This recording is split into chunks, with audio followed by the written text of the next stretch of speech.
To quit smoking, first set a quit date and tell all your friends and family to make your plan official and hold yourself accountable.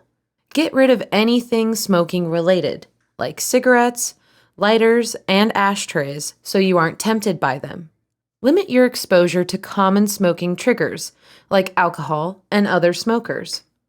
If you usually smoke when you're stressed or upset, try exercising, meditating, or doing deep breathing exercises instead.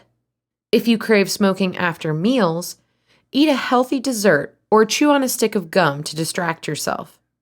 The Center for Disease Control and Prevention recommends finding something to take your mind off of cravings, like watching TV, calling a friend, or even doing the dishes. They also suggest using nicotine gum, patches, or lozenges to help with your withdrawal symptoms.